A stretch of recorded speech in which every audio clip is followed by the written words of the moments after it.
Hey, what is up guys, it's Lewpac, back with another Albion Online video for you. I know it's been a little while, I've been super busy and a lot going on. As you remember from my last video, I flew out to Berlin for the Rise of Avalon and I visited the Sandbox Interactive Studios. I'll talk a little bit about that in my next video, probably give you a bit more details about my trip and what happened over there. When I got back, I took some time off to spend time with my family. Spent time with my girls. We went away for a little hotel break because obviously I'd been away from them, so I wanted to spend some time with them. And then I got back, I started doing Twitch again, and I was about to make YouTube videos. We did the Crystal League off-season tournament, which was amazing. If you haven't seen that, check it out on the official Albion channel. It was absolutely incredible to see the best GPG teams throwing down, but just before that I contracted a bit of a throat infection and it gave me some mouth ulcers as well under my tongue. Not pleasant stuff basically, and it just got worse and worse. The tournament didn't help. I managed to get through the tournament, but I've been pretty much unable to speak properly for a week now, which doesn't really help when you're a streamer slash YouTuber. It's not really the ideal problem to have, so I haven't really had a chance to make any videos. That said, I'm slowly on the mend and we're going to try and get through this video, and I've got loads of content to make and loads of content to put out, so hopefully the upload schedule will return to normal. Today's video then, we're going to be taking a close look at the Rise of Avalon patch 2. This is currently the patch build that's on the test server. This will be the upcoming balance patch and content patch for the live server. I estimate early next week, maybe Monday, maybe Wednesday. Those are the usual patch days. They might even sneak it in this week, who knows. But there's a lot of interesting changes, and a lot of it is focused around the corrupted dungeons, one of the most successful new features added to Albion Online. Over 1 million dungeons were passed recently, so you guys have been playing the hell out of corrupted dungeons, but they're going to make some tweaks and changes, and a lot of the balance changes we're going to see in this video are focused as well at the corrupted dungeon meta. So the first thing is the corrupted dungeon changes. There's a little note here about the season 9 statues being added for Elevate, Blocko de RoA and Rang for season 9, which is a bit weird because 2 of those guilds have now pretty much disbanded.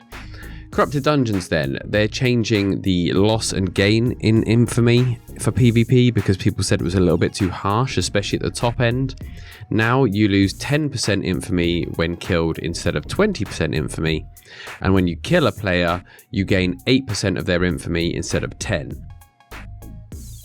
What this means essentially is that you don't have to win as many matches to offset a single loss. Before, if you lost a very high level infamy, you would then have to win a ton of matches, especially if people are at lower infamy than you, to recoup that. On top of that, there's now a flat bonus for wins based on your level, so no matter how low the opponent is in infamy, you will still get a baseline value. So that's going to help a lot with the consistency of leveling up and pushing your infamy to the higher levels. The amounts we're going to get are Hunter will give you 300 infamy, that's the non-full loot. The beginner's full loot one will give 1500 at Stalker, and the top tier will give 6000 infamy. So again, this is super important for people that are pushing the top end and want to maintain, but they don't want to be absolutely brutal. I saw one guy that had lost like 80,000 infamy from 2 losses, and there was some 800,000 infamy from 2 losses, and there was people, you know, that was enough infamy to get you in the top 10. It was crazy the amount people were losing, and then how many fights they had to do to claw that infamy back. They've also adjusted the loot scaling based on the new infamy values, and Slayer now unlocks at 100,000 infamy instead of the previous 75,000.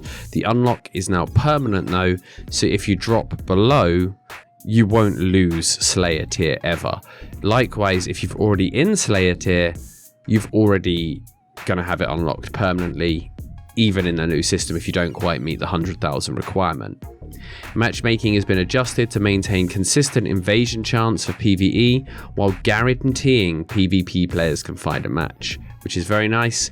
If you want to follow the link here, there's a little bit more insight into it. A couple of interesting things from this post by Abelis, aka John, who's the game designer who handled Corrupted Dungeons.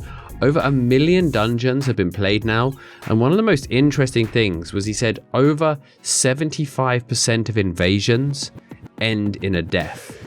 Now there's a lot of people going, oh, Corrupteds are ruined by rats, it's only rats, there's never any fights. I mean, this is just false. Maybe you've got unlucky and you've met only rats, but 75%, over 75% in fact, end in a death, okay? So there's the stats straight from the devs. Other than Corrupted Dungeons then, some stuff to note for the ZVZ players, some disarray changes where they've flattened the curve now. It's a lot less severe. The disarray, which is the debuff that affects large groups, makes them less powerful. And it now caps at 30% for 150 people. The difference between 100 and 150 is only 2% though. So generally if you've got 100, you want 150 because you're not getting penalized like you were before. This is actually part of an ongoing set of changes for disarray. They're actually planning on balancing it so that disarray only affects it when forces are different sizes and equal size forces don't have disarray. So it's going to be interesting to see how this plays out, but these are like the temporary fix changes that are coming in very soon. Disarray, in my opinion, isn't one of the biggest problems with ZVZ. I actually find the cluster queue a lot worse. Hopefully they'll address that soon though. New castles and outposts have been added. This is very nice to see. 5 new castles, 20 new outposts. This is important because obviously the more players are playing, the more the stuff gets contested. Having more open world objectives means that, you know, there's more chance of getting a decent fight and not just people zerging a single objective because there's so much more to fight over. Anytime they add more objectives is good for the game, in my opinion, as long as they're not so many that nobody's contesting them and everybody just goes with a few people to cap them. There's some UI improvements and fixes coming in. The scoreboard now updates with each new player who joins to make sure equipment is displayed correctly for early joiners. So there was a bug before where if you joined first, like you wouldn't see people's equipment and it was a bit weird. The new scoreboard though that was implemented in the Rise of Avalon is awesome. Gear warning messages for Hellgates as well have been added just to make sure people know what they're getting into when they go into a Hellgate. I'll actually make a video on Corrupted Dungeons soon and how a lot of the stuff that we see in Corrupted could be used to improve the Hellgate experience, something I want to talk in depth about, so expect that to come to the channel soon. There's also more spawns for Hellgates and 2v2s and 5v5s. Basically, they had it set up so every Hellgate spawned. Unfortunately, the Roads of Avalon added some new Hellgate spawns, which basically meant that there was a small chance that you could wait at a Hellgate and it didn't spawn, because there was more spawns points than there were gates spawning. They've now tweaked the number, or they're going to tweak the number, so that the spawns are pretty much guaranteed again. Onto the balance changes then, and a lot of this is focused around the 1v1 meta that we've seen in Corrupted Dungeons. So we'll whiz through this, and I'd love to get your thoughts on that, especially you Corrupted Dungeon spammers. I'd love to see what you think about this. Changes, the crossbow then, which a lot of people are using. Knockback shot, which is used to keep the distance between the melees, is now an aimed skill shot instead of a direct cast. So you do have to aim it, but the Corrupted Dungeons generally are quite like narrow corridor layouts, so hitting this shouldn't be a problem. It now has a 14 meter range, slightly more hit delay and stand time, and a slightly longer cooldown, but you can fire it 6 meters further. They've almost doubled the range, which is crazy. I think this is neither a nerf nor a buff. The stand time is a bit annoying, but the extra range means you can keep an even greater distance between your target if you're good with this. This will make good skilled players better and worse skilled players worse. So overall, I like these changes. And then the obnoxious exploding shot, which has been meta for crossbows for God knows how long, is no longer a dot, meaning the Guardian helm, which everybody's running, won't remove it, but the explosion damage has been reduced. So it's a buff in that it can't be cleansed anymore, but the damage has been reduced by around 10%, which is not insignificant, but not won't break the ability. It's still very strong. On armors then, we see the Everlasting Spirit on the Cleric Robe. The activation phase is no longer a buff, and you cannot purge it during the trigger phase. Once triggered, it can still be purged, of course. The big change though is Purging Shield on the Mage Robe, which again, Guardian Helm and Mage Robe were the 1v1 meta because they were just better than everything else in most situations. But the Purge is now only activated by direct damage, either by an ability or an auto attack. So hitting a Reflect or a Dot will no longer trigger the Purge. So for example, Thorns on a Nature, Hunter's Hood reflects, other Mage Robes, I guess, are technically were purging each other. There was a very weird bunch of mechanics based around Mage Robe that made it very luck based. And it also made certain things, like I said, like Great Nature with Thorns, very unplayable against Mage Robe. This evens the playing field a lot and will make Mage Robe much more of a consistent ability. It's still very powerful, don't get me wrong, but it's now a lot fairer. Emergency Heal then on the Guardian Helmet, the other 1v1 meta item. It no longer scales up with healing modifiers, but the overall heal is increased. So things that increase your healing, any sort of healing related buff, like Protection of Nature, the Avalonian Sandwich or the Lurcher Sandwich, any plus healing modifiers no longer affect Guardian Helmets. You're not going to get these whopping great heals, but the base heal is a bit higher. They did actually have a mechanic which they aren't going to use now, where it was going to work like emergency heal, in that you had to be below a certain health to get the max effect, but they decided against that. The go-to offhand as well, the Taproot, is being nerfed. The max health and health regen factor is going down. So it's over a 25% nerf. It could still be the meta offhand because it is that good. Having more health as well on a percentage-based heal like Guardian Helm and Healing Potion really, really helps. But again, healing potions no longer scale with healing modifiers.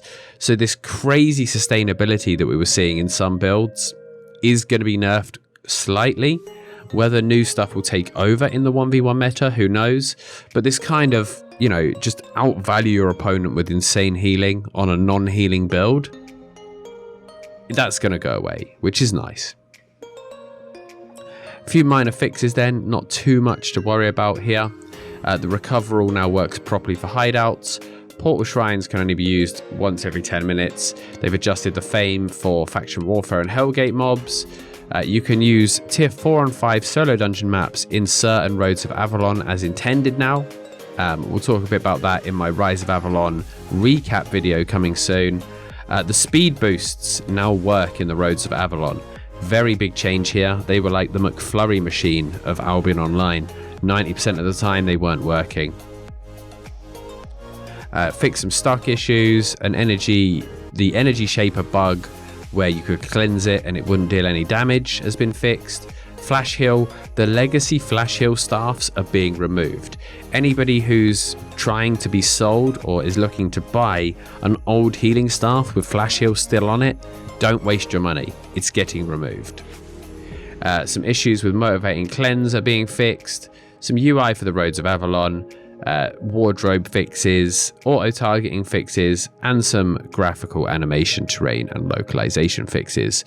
So overall, patch number 2 is mainly focused around corrupted dungeons, but a big change on the disarray front, a ton of new castles, and some other minor fixes means it's a very, very nice patch. I'd love to know your thoughts, particularly about the disarray and the 1v1 meta changes. And I hope you've enjoyed this recap of patch number 2. This patch will deploy likely next week, Monday or Wednesday, but we haven't got a confirmed date yet. And I hope you enjoy playing with it. Thanks again for watching, guys, and don't forget, if you don't mind, drop a subscribe on the channel if you've enjoyed the content, because it really, really helps with the discoverability on YouTube and keeping me in business. Thanks, guys, and I'll see you next time.